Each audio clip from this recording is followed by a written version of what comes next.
This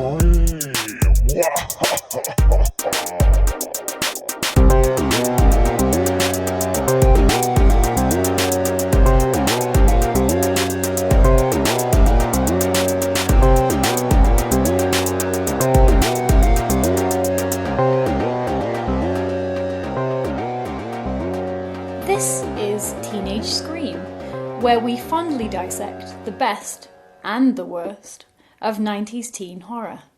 I'm Kirsty Logan, and with me is my co-host, Heather Parry. Hey, Kirsty. Hi, Heather. Hello. Today, we're revisiting 1994's The Witness by teen horror superstar R.L. Stine, who, I will say, is referred to as Bob in the bio, which really takes away a lot of his mystery. Bob Stine. Bob Stine and his dog, Kip. Awful. He's like one of those early reader books, Biff and Chip. Bob writes books. Bob. Bob does horror. See Bob go. Run, Bob, run. That's what his books are like. Well, meow. The tagline to this is, I know what you did. And Kirsty, why don't you describe the cover to us? So this cover, I actually think it's quite a good cover. So it's got a hand grasping desperately at the sky, and it's all wrapped around with seaweed, and there's a crab coming off it and a little shell, and there's a kind of a red sea, a blood red sea, and a little bit of marsh grass. I think it's quite good. It is a good cover, but it's not thematically appropriate.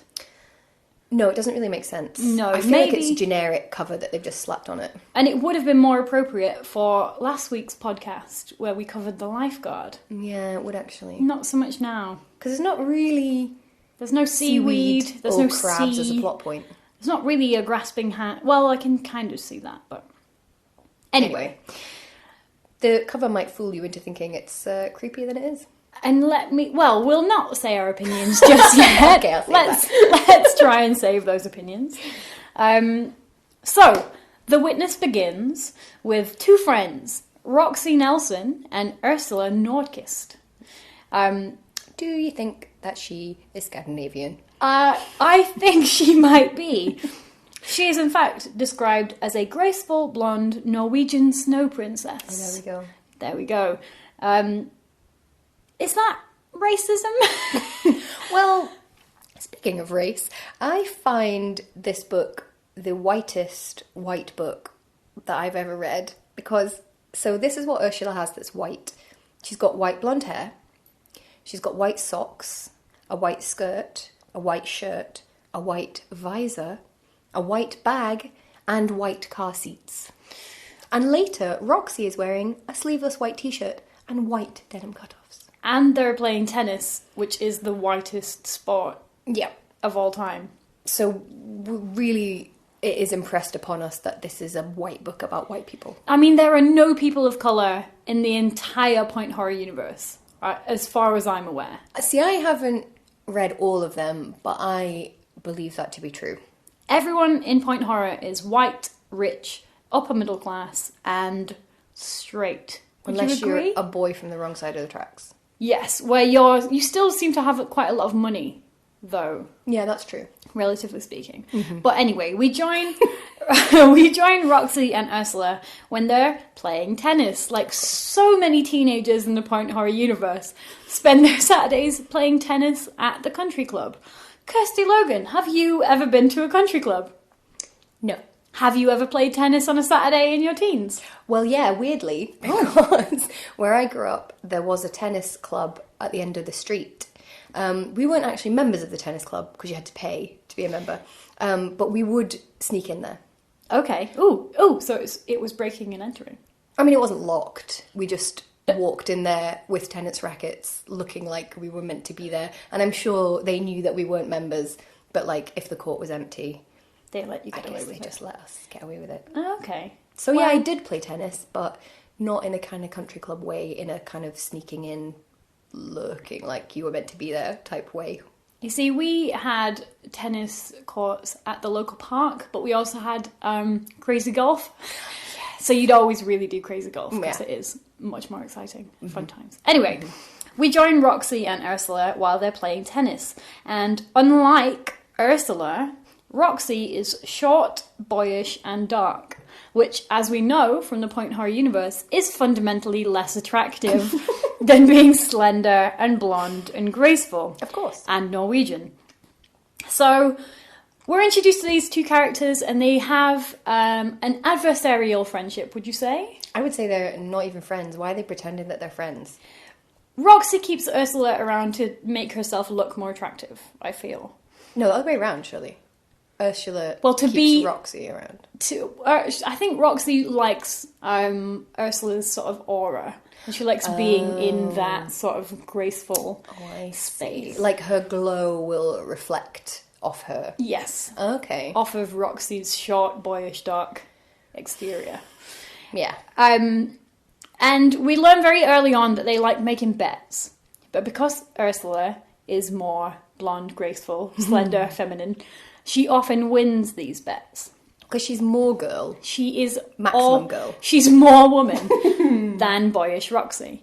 I mean, obviously Roxy's not fat, though.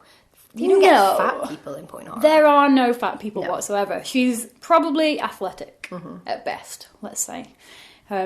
Athletic at best is quite an odd phrase to say. Yeah, how is she? She's athletic at best.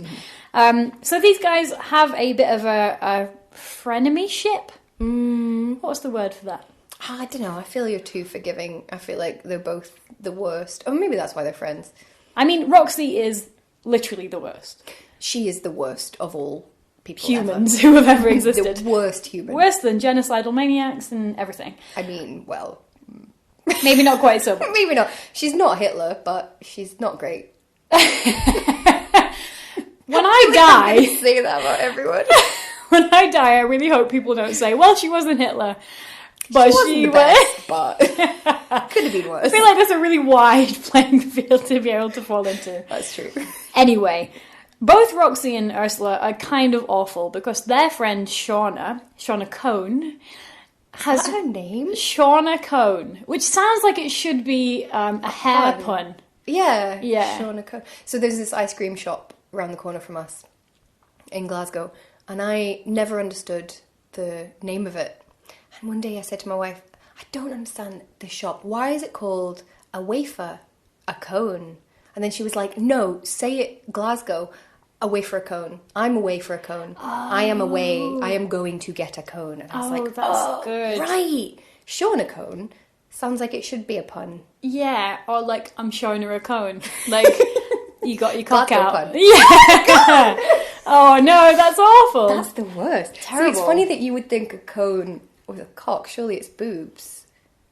Why would you show one? Cone-shaped cock? There was a cone-shaped boob. It's not mid-90s Madonna. Yeah. Well, this was mid-90s, so who knows? Maybe it is meant to be a pun. As an aside, my dad once told me that he'd seen a hairdressers called Curl Up and Dye. Yeah. Which I think is a great title. I've seen quite a lot of them. Anyway, these guys are awful because their friend Shauna Cone has just broken up with her boyfriend, Lee Bloom. Oh, fucking Lee. Fucking Lee. Quite the looker, we're told. Bit of a moody bad boy, you would say. Roxy admits to herself that she's always really been attracted to Lee, even though Roxy has a boyfriend, Terry, who's kind of dumpy. Did you take dumpy from his description? I don't know. Yeah, schlubby. Schlubby. He sounds like he smells. Living beige, I'd say. Kind of nothingy. Oh, do you think? Because I remember the description of him. So it says about him, about Terry, her boyfriend.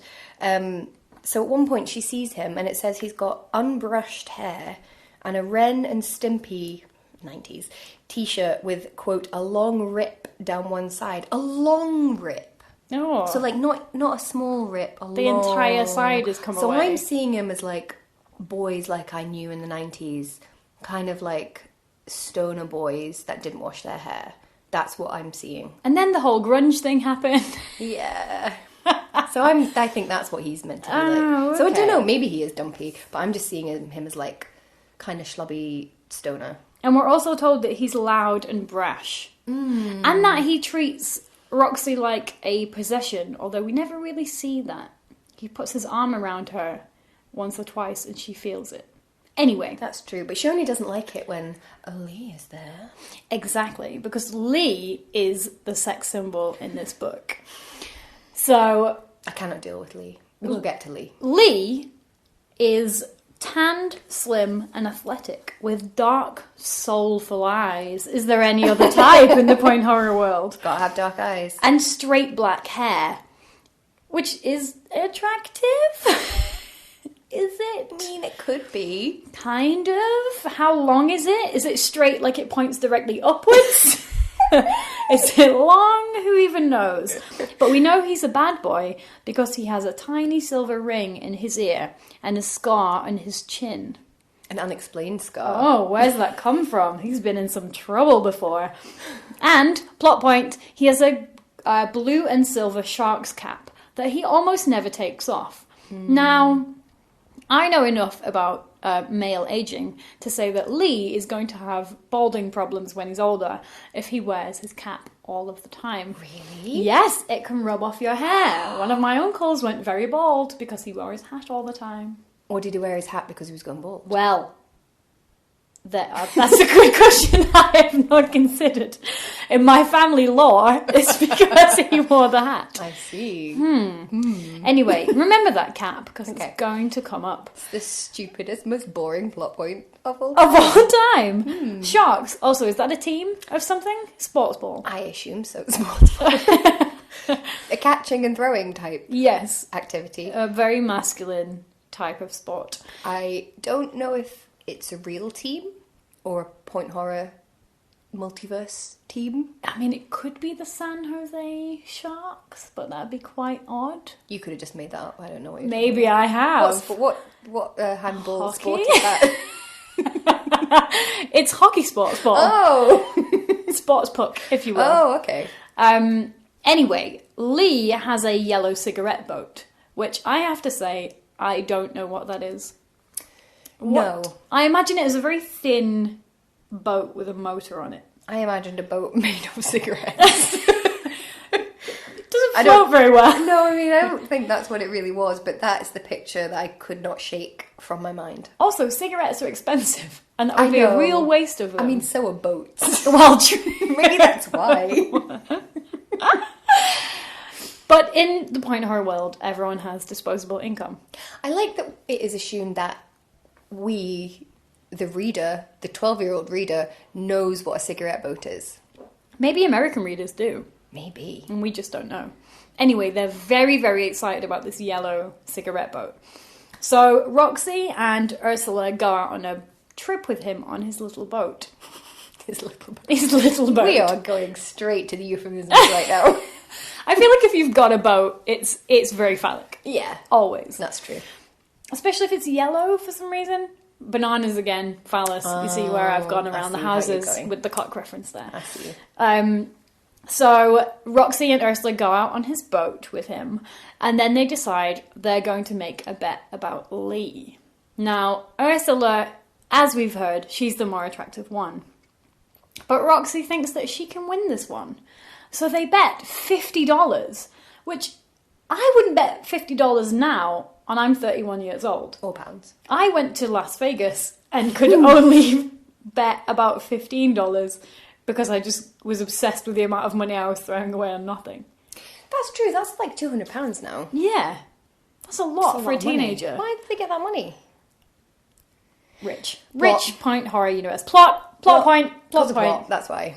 Anyway, so they make a bet with each other that one of them has to go out on a date. They have to race to see who can go out on a date with Lee.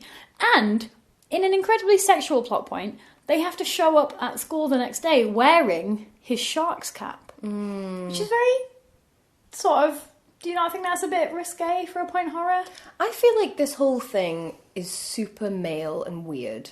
Like, Yes. I'm going to do a mass generalization here. I don't think teenage girls bet on who gets to go out with a boy first. I think that's something that teenage boys in bad Hollywood films do. Bob Stine might be pitching at the wrong audience here. I think so. I think that he's thought to himself, when I was a teenager, we used to do stuff like bet on who got to go out with what girl first. I'm going to do that, but I'm going to make it girls. And I'm like, Bob, I just don't think people do that. I mean, listeners, if you have been a teenage girl or are currently a teenage girl who makes bets on what boy you're going to go out with or even what girl you're going to go out with, let us know, because I don't fucking believe it. And also, don't do it. Because they're people too. too. They're people, yeah. Yeah. That's shitty. It has led to my favourite bit of the book, which I can really relate to, which is where they bet on the tennis game that they're playing. And Ursula wants to bet and Roxy doesn't. So Ursula says, that's what I want, a relaxed, friendly game for $5. And being a sort of overachiever type, I thought you, like me, might be able to relate to this. I mean, I don't bet money on things. No. But I also don't like to lose, even when it's just a friendly game. And that's something I've really been working on in my life. Like, the Logans are not allowed to play board games.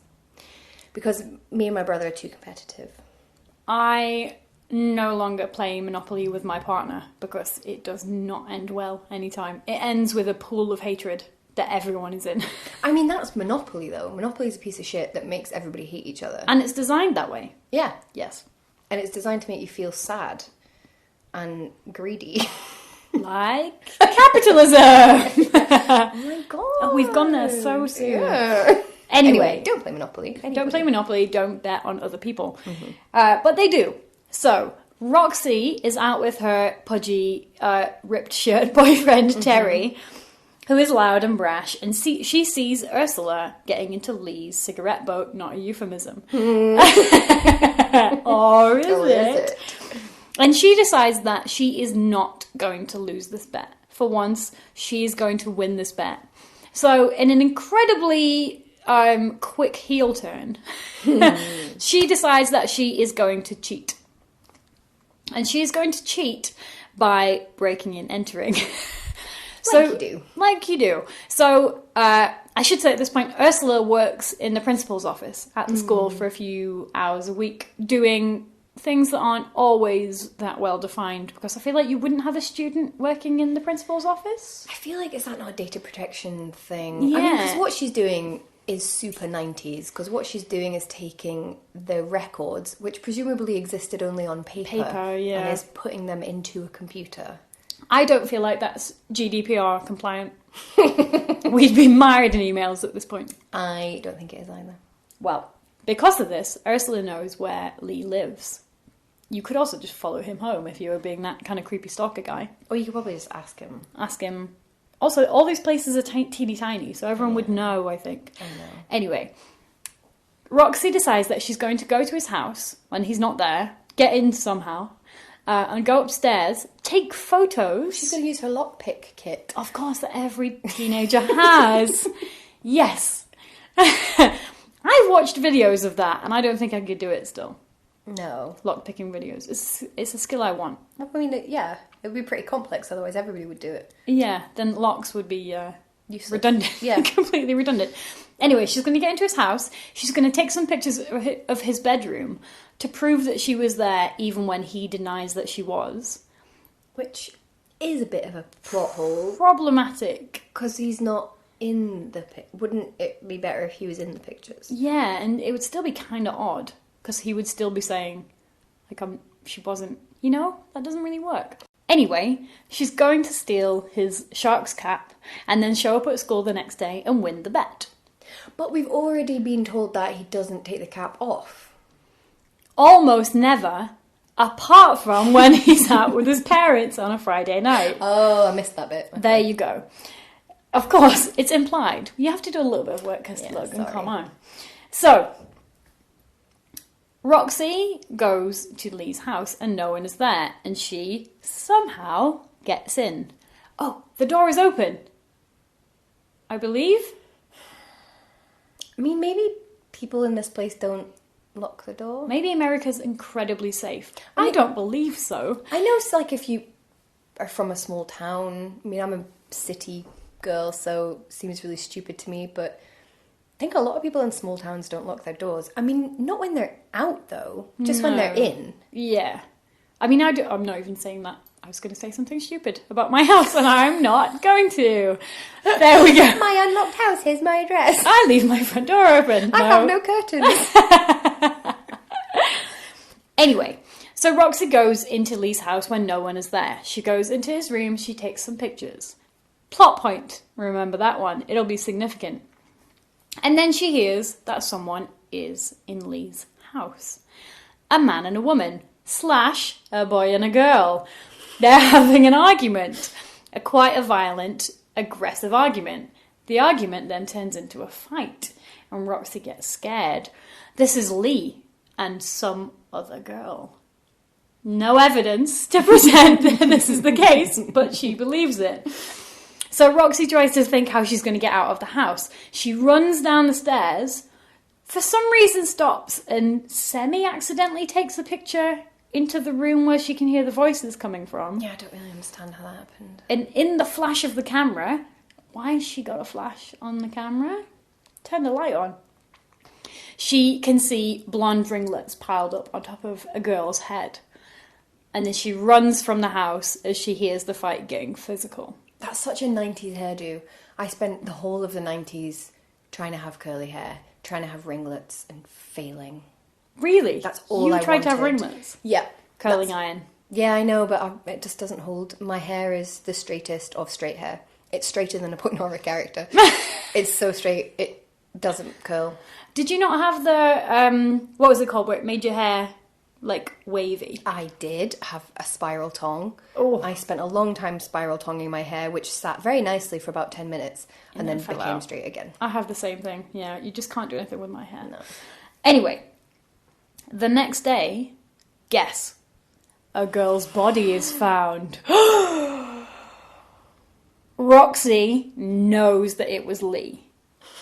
Now, fight, death. I feel like one doesn't necessarily lead to murder. I've had arguments with people, and I have not killed them. Only rarely. Only very rarely has that happened, and we don't talk about it. No.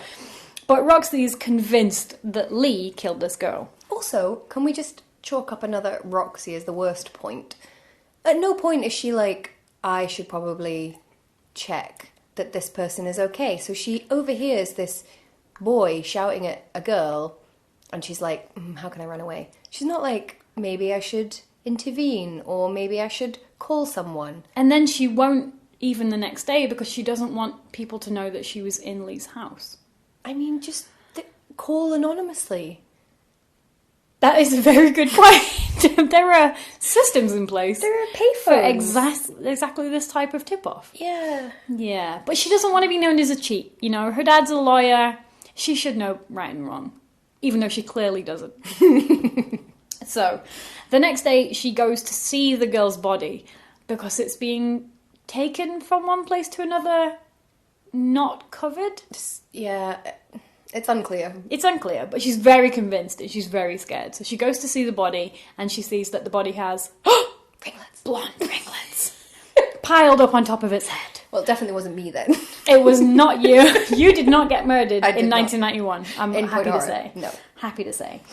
So when she sees that it was definitely the girl who was in Lee's house, she does tell her father, who is a lawyer, because everyone in the Point Horror universe has an incredible job. Yes. Yes. There are lots of lawyer parents in these books. Yeah, lawyers and high-flying careerists, if you will. In the book that we did last time, I feel like she was an accountant. Mm-hmm. Maybe not. And the other guy was a playwright. Which are both quite nice, cushy jobs. Yeah, no one ever works at Tesco. No. Or the American equivalent. Walmart. Yeah. Yeah, these people, poor people don't exist, Kirsty. No, obviously. No, not at all.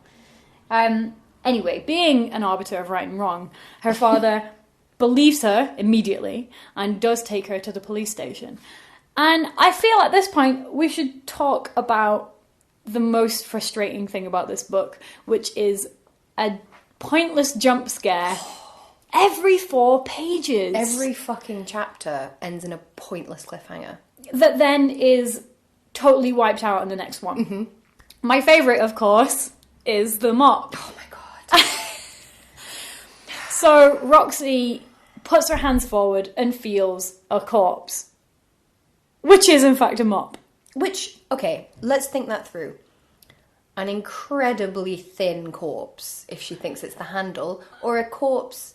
I mean, I've touched a mop head. That does not feel like hair. Very thick, very wet. Towel hair. Non-hair. Stringy rope-like. Just, like, how could you mistake that? Also, put your arms out in front of you, as if you were trying to find something in the dark. Are you at my hair level? Or would you have to be falling upwards to fall into someone's hair? Maybe she's tall. Maybe she's incredibly tall. She is boyish, and boys are tall. Maybe. In the Mop Point Horror body is universe. small. Well, because, yeah.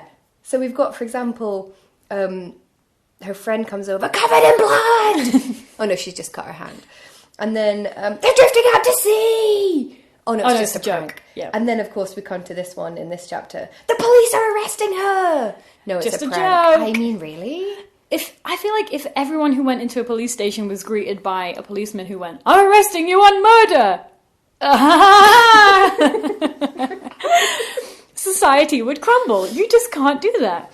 And she's a teenager. Why would you do that? That's predatory. It's weird. I don't like it at all. It's weird. I feel Anyway. like the sense of humour in this is really weird. Like, did you notice in the opening pages, so we've got Roxy and Ursula talking, and very frequently it says, they both laughed. Blah, blah, blah, blah, blah. They both laughed.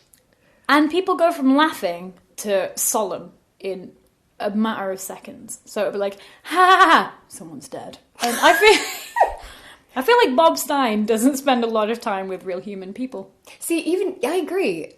The emotional reactions are really weird, and I feel like that phrase, they both laughed, that's how I imagine it, is like literally a little clip of laughter, like talking, ha ha ha, Pluck. And then solemnness, yes. Solemnity, is that a word? Yeah. Solemnity. I'm a professional writer. Hello. Yeah, it's weird, the laughing. And I also feel like it's like he doesn't trust that we realise that it's meant to be a joke. So, you know, the characters will say something to each other, and then he's like, I better clarify that they're having a joke together. They both laughed. And you're like, you know, if it was funny, you wouldn't have to have the characters laugh. Do you know what I mean? Because you would tell. Because you would tell. Like in a comedy show, like a comedy TV show, the characters don't laugh at each other's jokes because we see that it's a joke. Yes. And if they do laugh at each other's jokes, it just shows that the writer doesn't believe that it's funny enough. Well, I don't think that Bob Stine has a lot of faith in his readers. Because on page 80, we've got this nugget. What a gloomy day, Roxy I feel thought. like you mean a poo nugget. This nugget of pure shite. What a gloomy day, Roxy thought, following the curve of the road onto the low hills she knew so well, the hills that led to the area known as Hunter's Dunes. Now, as a writer and reader, Kirsty Logan, what can you tell me about that? What can you tell me about Roxy's mood there? It's a gloomy day. What can you tell me about Roxy's mood? Is she sad? She's sad. I think most readers, even teen readers, would be able to pick this up. But no, Bob Stine follows this up with almost as gloomy as my mood. We understand pathetic fallacy. You teach it at GCSE. We're fine with that. It's okay. It was quiet. I think Too quiet. scarily quiet. So Bob doesn't think much of his readers. So where are we? She's gone to the police. Roxy is almost unerringly confident that Lee has killed someone. She's told her friends. She lives in constant fear that he is a murderer. But of course, she sees Lee. Because Lee has not been arrested. Because Lee has an alibi. Lee was out with his parents on the night that she went into his house. Now, this is the point at which I became really annoyed with Roxy as a character. How about you? God, I was annoyed at her on page 1. I mean, she's a dick. Because she has broken into someone's house to win a bet. But now she's a stupid dick. And she's kind of trying to cheat on her boyfriend, who just seems like a bit boring. Yeah, I know. If she doesn't want to go out with him, just break up with him. Yeah, but she does lust after Lee Bloom because he is athletic and he does have an ear piercing. He's the worst, but we'll get onto him. Maybe they deserve each other. He's another Meatloaf. Oh, yeah. Isn't he? As you'll remember if you heard episode 1, the only men in the Point Horror universe are beige, attractive people or Meatloaf. Yeah, so he's Meatloaf and Terry is other. Yes, Other. Meatloaf and Other. Which I feel like is a really great name for like a play about meatloafs. Meatloaf and Other. Meatloafs. That's difficult to meatloaves? say. Meatloaves. Several meatloaves of different varying stages. Anyway, What's a collective noun for meatloaves? the meatloaves. A baker's dozen of meatloaves. There you go. Anyway, what follows, to summarise, is an incredibly tedious book's worth of red herring jump scares and did he, didn't he obsessiveness. All she can think about is whether Lee did it or he didn't. And there's not really a lot going on in terms of plot, would you say? Yeah. It's a very thinky book.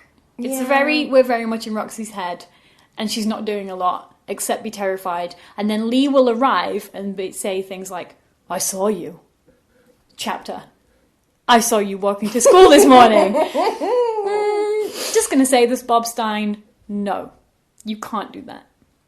Yeah. I was raging by this point. You can't use that many times. Even your teen readers will know that this is ridiculous. You know, you don't have to be a scholar of literature to know that you can't scare your readers every 4 pages. Because it's going to get really old. It's like, you know the scene in a horror film where something jumps out at them and they go, ah, and then it's a cat. But it's like that every corner. chapter. Every single corner they turn around. Yeah, they only do the cat jump scare like once a film. You don't do it every 10 minutes. Even then, it's never a good bit. No. You know, it's always like, oh, that's vaguely annoying. Mm-hmm. But there are so many of these in this. We find out that Terry, the other non-meatloaf other boyfriend, used to know the girl that was murdered back when he was a camp counselor. And we also learn that this is where Lee Bloom was from. It was where he got his scar. And it was where he got into quite a lot of trouble that he's having to work through now he's in this much nicer place. Huh. So ding, now, ding, ding, ding, ding, ding, ding, we have 2 suspects.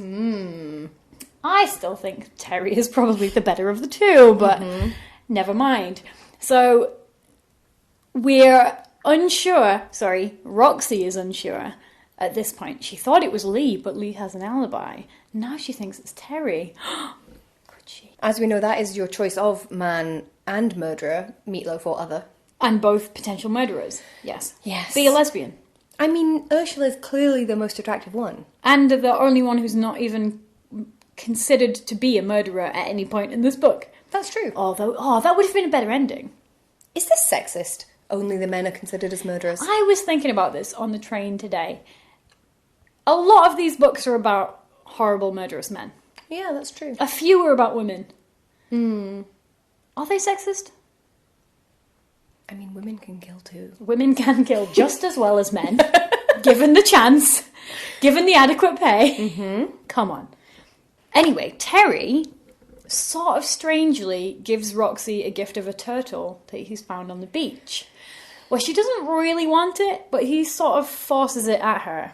I have a question about this turtle. Yes. So what he says when he gives her this turtle, he says, quote, "You can keep it in that big tin pan.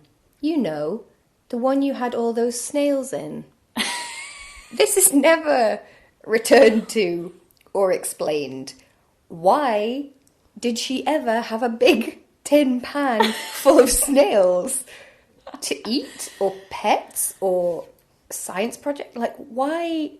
And she's like, oh yeah, that pan, those snails. What?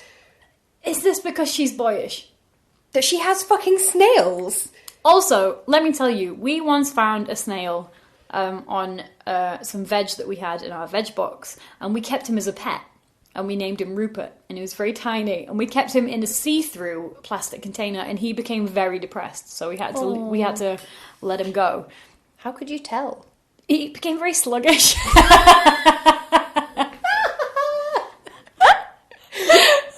That came out completely naturally.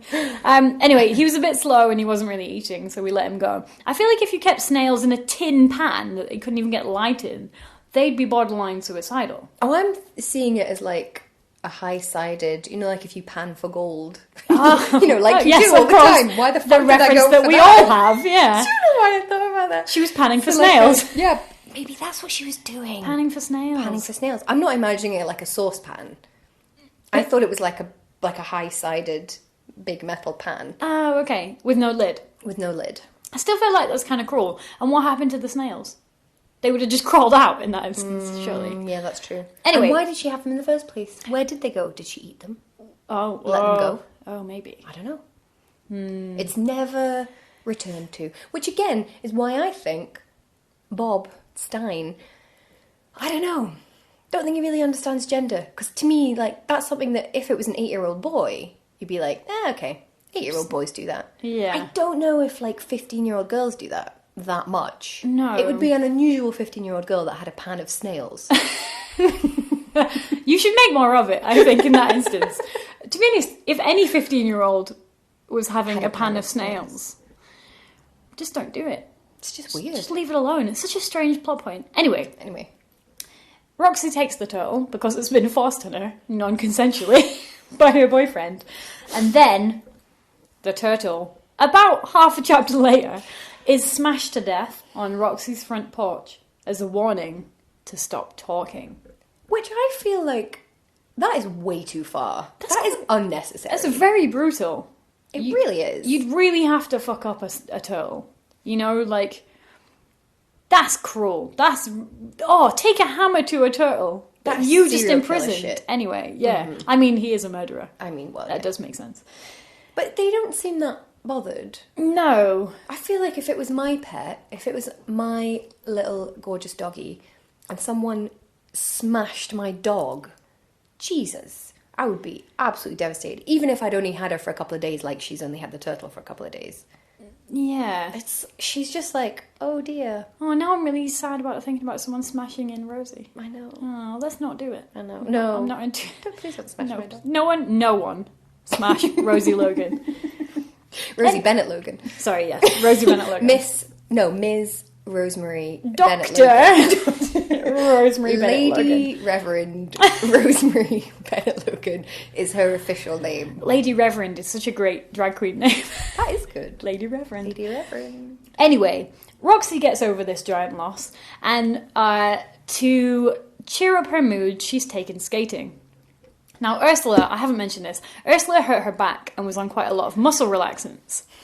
Can we also please talk about when Ursula, she sprains her back, and like, back damage ain't no laughing matter. That's serious shit. Even if you haven't broken it, like, don't fuck with your back. So Shauna, their friend, calls Roxy to tell her.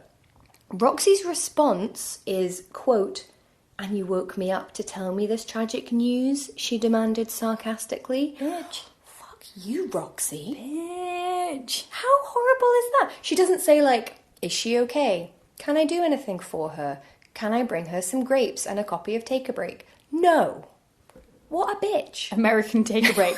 Wow. I want to see that. I Right? want to see that. What would that be? What's that thingy news about Alien Stole My Baby? I beg your pardon? There's a magazine, and it's always got ridiculous stories, like... National Reporter or something like National that. Enquirer. Enquirer, that's it, yeah. Yeah, like I had sex with Yeti or something. I've heard that about you. Yeah, I mean, let's not tell everyone. I also feel like these teenagers know a lot about hardcore pain, drugs, and muscle relaxants. I have to say, I was quite tired and stressed while I was reading this, and when she said that, oh, those muscle relaxants were great, I was really spaced out. I was like, oh, that sounds nice. Can I have some? I'd love to have some incredibly relaxed muscles right now. Yeah, but also, if my wife phoned you up and said, Kirsty's hurt her back, and your response was like, did you wake me up to tell me this news? I would be like, okay, guess we're not friends. I'm not really bothered about this, Stine. Sorry. I mean, it is 9 a.m. I would like to be asleep. To be honest, I'd be like, what's Kirsty been doing before 7 a.m. to spring her back? Excuse me, I get up at 6:30. Yes, and you sit and drink coffee. You don't do anything more strenuous than that. Because No, I that's know true. what you're like before a coffee. I'm barely human. Kirsty sprained her back getting a coffee this morning. Wow. That She new grinder needed that is coffee so badly. very hectic. Anyway, they By all the way, go... coffee bean grinder, because I feel like every time I say that, it's like the website. Grinder. I've been on Grinder so hard. See, I would think coffee bean grinder. Yeah. Where are you? Well, Yeah, worst Okay. lesbian ever.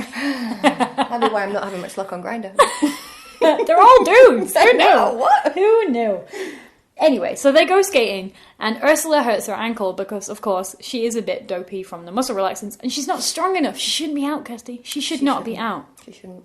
Anyway, Terry takes Ursula home and their other friend, and they all go home together. And Roxy, who, let's just clarify this, her pet has just been killed as a warning to her. She decides to stay, to run off her attention for a couple of laps around the roller rink. This is why I'm like, she and Ursula are not friends. No, she's like, nah, take her home, whatever, I'm not Because she's interested. like, I'm not going to come with you. I'm not going to help you. Not going to see if she's all right. I'm just going to chill here. I need to skate around 1 or 2 more times. She's the worst. She the really actual is, worst. She really is awful. And guess who shows up? Who is it? It's Lee. No! Oh Lee. my god. No! And then Lee makes a very big show of walking Roxy home. Walking, chatting. Oh, we've walked past Lee Bloom's house, she thinks. Lee, go home. Go home, Lee. But then Lee says, we haven't walked past my house. That's not my house over there. That's Ray Metzger's house. Now, who is Ray Metzger? Ray is Terry's best friend. Roxy then realizes, somehow, that it wasn't Lee in the house that night, it was Terry. Yeah, why doesn't she think it was Ray? Ray. Because Ray and Terry spend a lot of time together. But why wouldn't she think it was Ray? It's Ray's house. And she doesn't like Ray, we're told. Yeah, so she's met him. Doesn't like him, but immediately thinks it was her boyfriend killing someone in someone else's house. Well, because there's only 2 men, though. There are 3 men now. Well, no, but he doesn't count. Oh, he's of not course. in the official male classification. Yes. As potential lovers or murderers, there's only ever 2. Meatloaf and Other. Meatloaf and Other. Yes. I feel like Meatloaf and Other is another set of t-shirts that I want to get now. I'll be Meatloaf, you can be Other. Oh, mean. I feel like I'm more meat, if you will. I don't think so. I think I contain more meat inside me. Oh my god, where did that come from? I say again, worst lesbian ever. Because you are vegan and I am fatter, therefore more meat, in both senses. But I recently went to a funeral dressed as Gary Newman, so I feel like I have the Meatloaf style clothes. I mean, we can have a meatloaf battle another day. Which one of us is the murderer, though? Both, as we ascertained in the last podcast. Yeah. Okay, fair enough. Anyway, Roxy is immediately like, oh no, my boyfriend's a murderer, means I can go out with Lee Bloom. Yay! I can go with the man who's not the man out of the 2 who's not the murderer. Absolutely fine. She agrees to meet Lee the next day to go on his boat after school. Doesn't break up with Terry because who's got the time? Who has got the time? Who has got the time? Could phone him. Nah. Could bring in. Phones are definitely a thing in the mid-90s. Mm-hmm. Yeah, definitely in America. Mm-hmm. I feel like they had telecommunications devices. I think so. I believe you even had a car phone back then. Not you personally. No, I didn't. I don't think you had a car phone or have ever had a car phone. No. But, you know, I had a house phone. Now, very interesting plot point here. Are you being sarcastic? No, it actually does make me really like Roxy. Roxy goes to the marina. Mm-hmm. Is that a correct word where you keep a boat? Mm-hmm. Yes. And she goes and she's going to get in Lee's yellow cigarette boat. Lee is doing a bit of work on his boat, but he, Butterfingers, has dropped his screwdriver into the water. Now, Roxy has a toolkit in her car. Very clever. Much cleverer than I've ever been. I have never had a toolkit in my car. I mean, how would you fix your car then? I wouldn't. I'd be literally screwed, which is why it's stupid. Not screwdriver it. However, Roxy has somewhat stupidly not put it in the boot of her car. She's put it in the glove compartment. And not only does she not go and get it, she takes Lee with her to go and get it. And also, everyone knows that the glove box is for CDs and packets of Percy Pigs. And a manual that you will never read. Yeah. Yeah. That's all that's allowed. Old tapes. Even though you haven't got a tape player in your car anymore, because no one does. Yeah, because where else are they going to go? Yeah, you can't throw them away. They're tapes. They're gold. So Lee opens the glove compartment, and what falls out? Tapes? The photo. Percy Pigs. Percy Pigs tapes and the photos of Lee's room that Roxy took and for some reason stowed in the glove compartment of her car. And Lee, being a very clever person, says, Why have you got pictures of my room? It was Lee's room. It's not Ray's It room. was Lee's house. It was a lie. A very easily verifiable lie, given that she's got a friend who works in the principal's office where they keep all the records, but she never thought to look. No. Never thought to look. So now she's with Lee, the murderer, and he has a screwdriver. So Lee, what I love about Point Horror is that when someone's found out to be a criminal, they admit it immediately and tell you all the information. So he's like, then I thought I could scare you away, and then I thought I could trick you. Now I'm going to have to kill you. So with his screwdriver, he forces Roxy onto his yellow cigarette boat, and he goes out with her on a ride so he can dump her body out at sea. Never confirms how he's going to kill her. But he did beat the other girl to death. He has got a screwdriver. He is. But he is very skinny. How would he beat someone to death? I don't know. With the screwdriver handle, I suppose. Or stab her. Stabbing. Stabbing is a big step up from beating. It is. I mean, yeah. Yeah, he murders quite easily. Do we know why he murdered in the first place? No, I don't think we find out why he's like this. Killer motivations are very thin on the ground. Very thin in the air. That was an Eddie Izzard quote, but no one will know that. I didn't know that. So they go out in his boat, and Roxy, having some agency for the first time properly, dives into the water. She's gonna... Someone's been stabbed. Terry! Yes! Oh, yeah! Completely forgot about this bit. We forgot about Terry. Because Terry is so forgettable. He's so forgettable. Terry has showed up, but then he's been stabbed in the neck. Stabbed in the neck with a screwdriver. Remember this, because I'm making a point about it in a second. That's full on. So she thinks, oh my god, I have to save Terry, who I have hitherto been that bothered about to be cheating on him. Okay. So they go out and she jumps off the boat, and then Lee tries to run her over with his boat. And then she thinks she's died. You remember this bit? Yeah. She is like, oh, there's some sun and water. I'm dead. I don't. No. Plot. No. Plot reasons. Anyway, plot. Then the police show up. Because Ursula, being a good friend, knew that this was going to happen and has called the police. Because she knew that was Lee's house. It was not Ray Metzger's house, so Terry was not a murderer, and she was going to go out on the boat with Lee, the real killer. There's another example. So she's in the office, and Ursula's like, I really have to talk to you.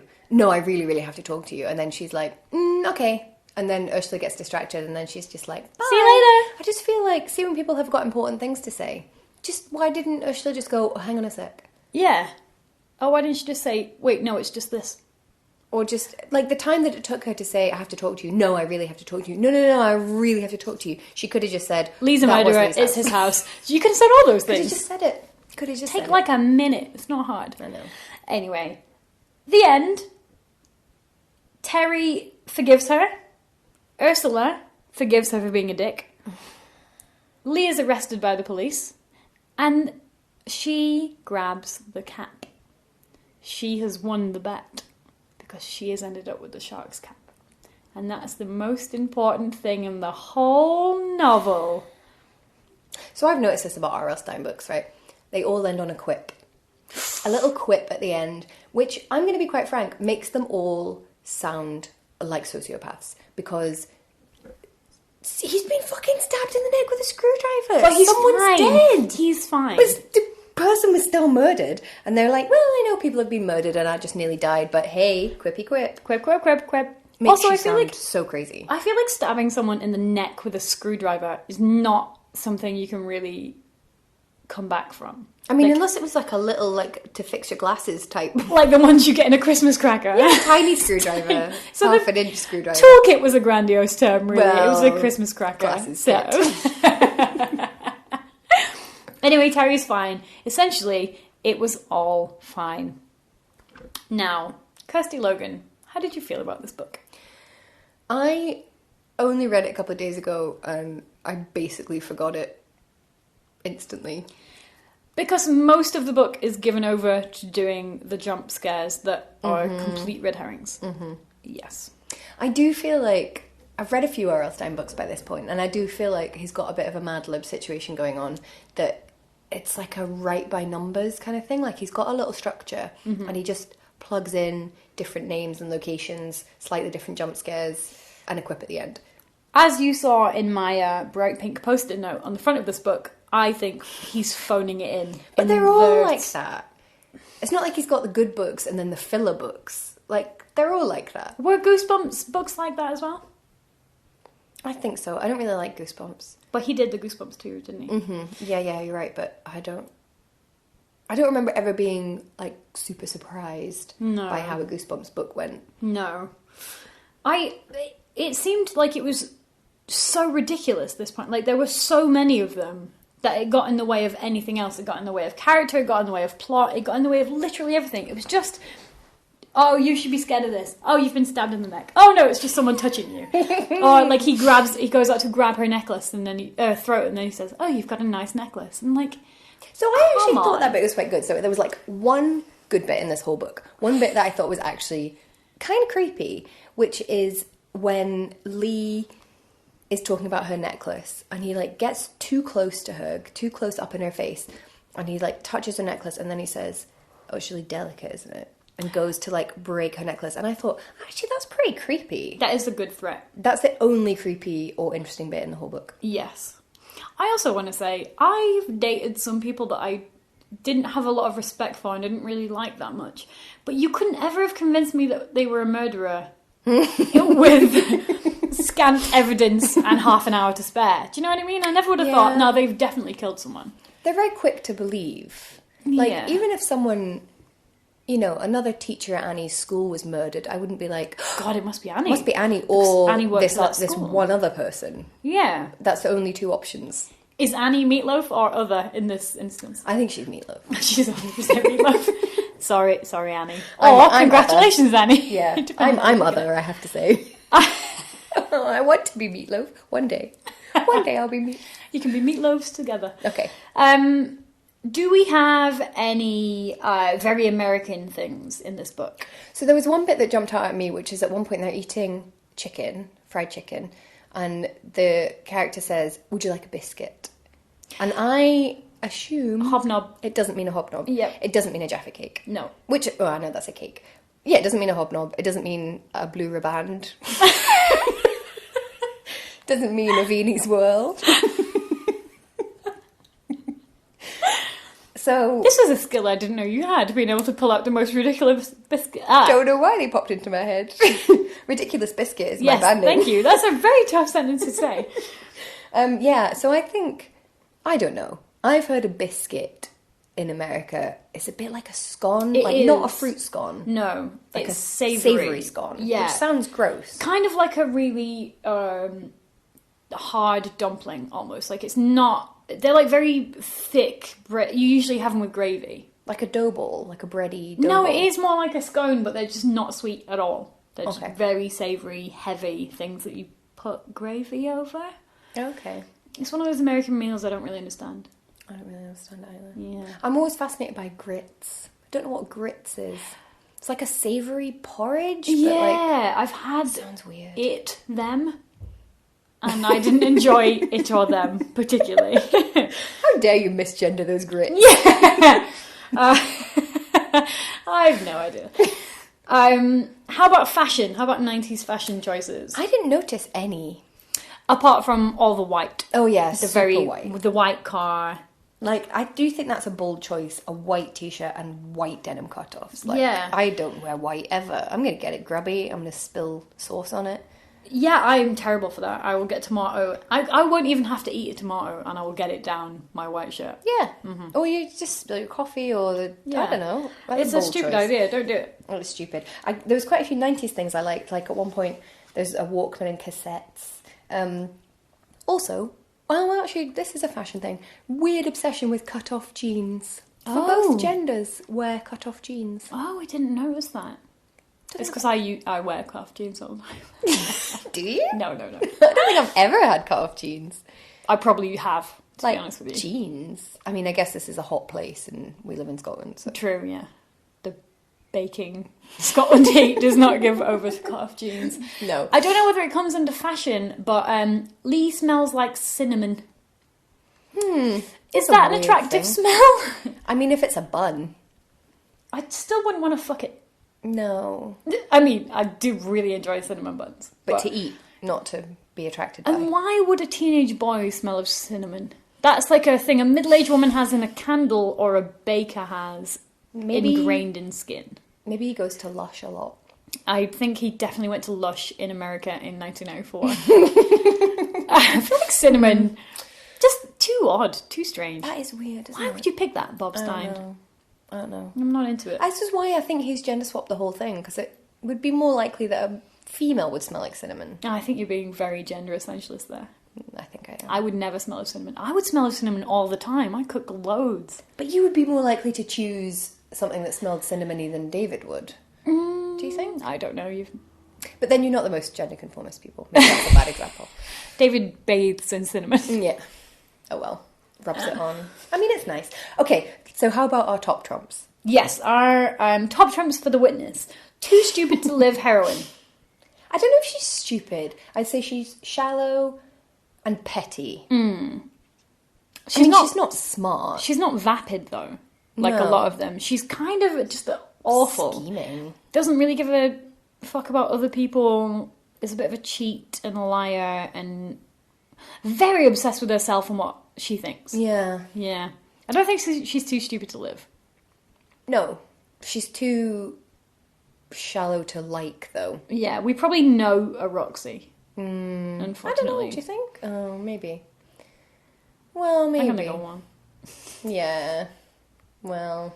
So she's not too stupid to live. How about sexy bad boy, sociopath? Okay, so I need to talk about Lee. So, very early on in the book, when we first are told about Lee, although we haven't met him yet, Roxy says, I'd like to see his temper tantrums, Roxy thought wistfully. I'd like to see his temper tantrums. I cannot think of a less attractive thing that a person could do than an adult having a temper tantrum. Because a temper tantrum is not, he's very angry, it's, I don't like it. That's a temper tantrum. Like lying on the floor kicking your feet. I want that one. No. My nephew has temper tantrums because his dad tells him not to do a thing. It's And he's not, 5, though. Yeah, he's 5. It's not, that's not a thing you want a teenage boy to be doing.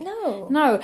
Does this fall under the broad umbrella of he loves you, that's why he hits you? Which is an issue we have with point horror. Yeah, it is a bit like that, isn't They're it? dicks to you because they like you. Or And you want them to hurt you because you like them.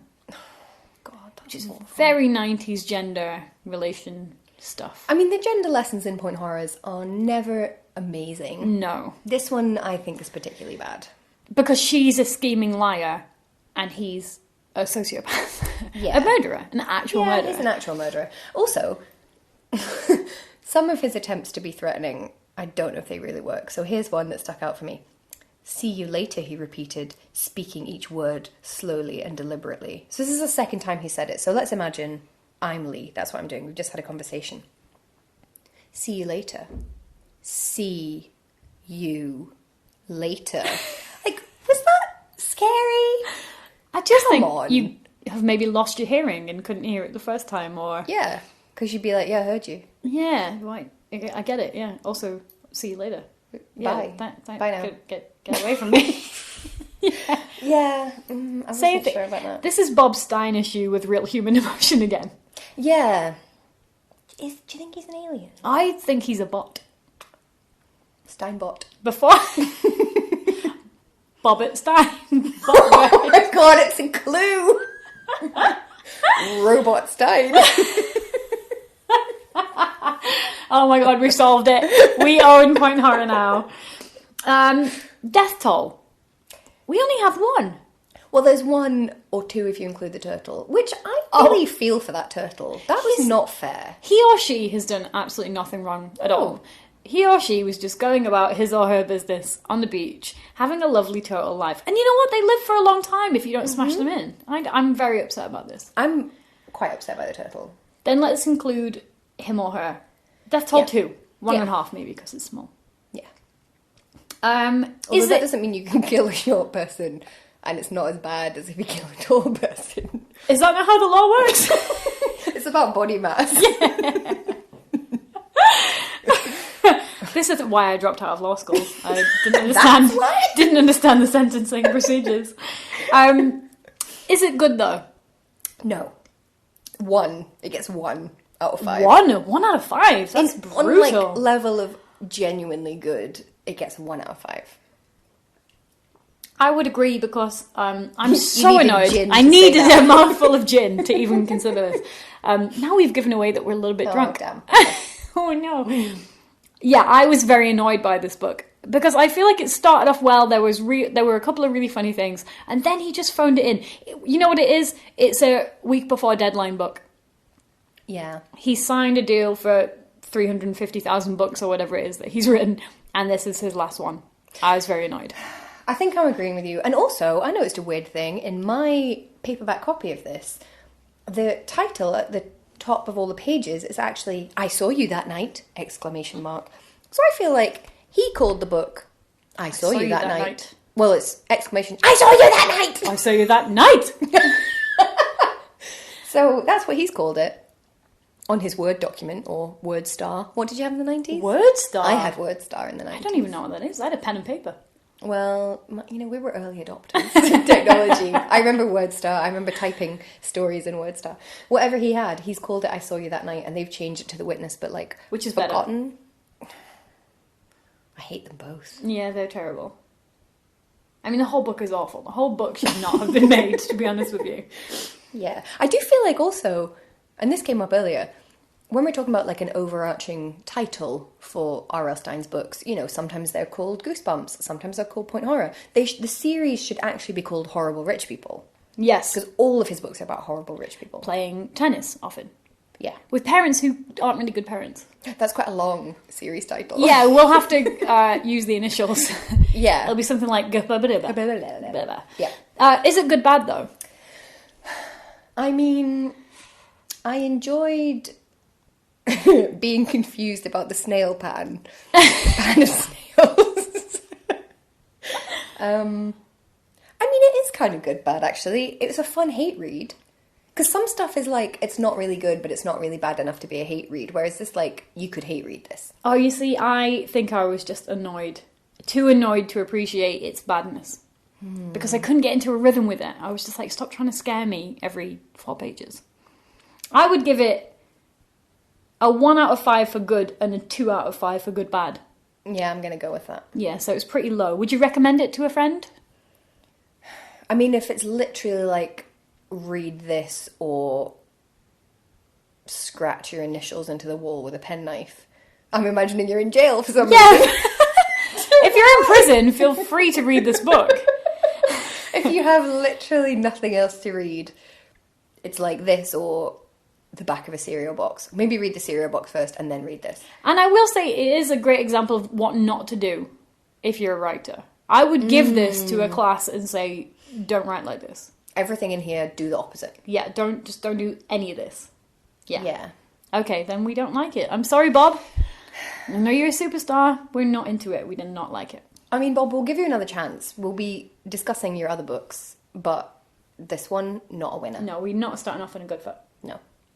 So, that was The Witness, or possibly I Saw What You Did, by R.L. Stine. Bob Stine. Bob Stine. And next time, what will we be doing, Heather? We will be reading The Perfume by Caroline B. Cooney. So if you would like to read along with us, get a copy of that and dig into it straight away. And you can join in the conversation if you even remember reading this as a kid, or maybe you've reread it recently.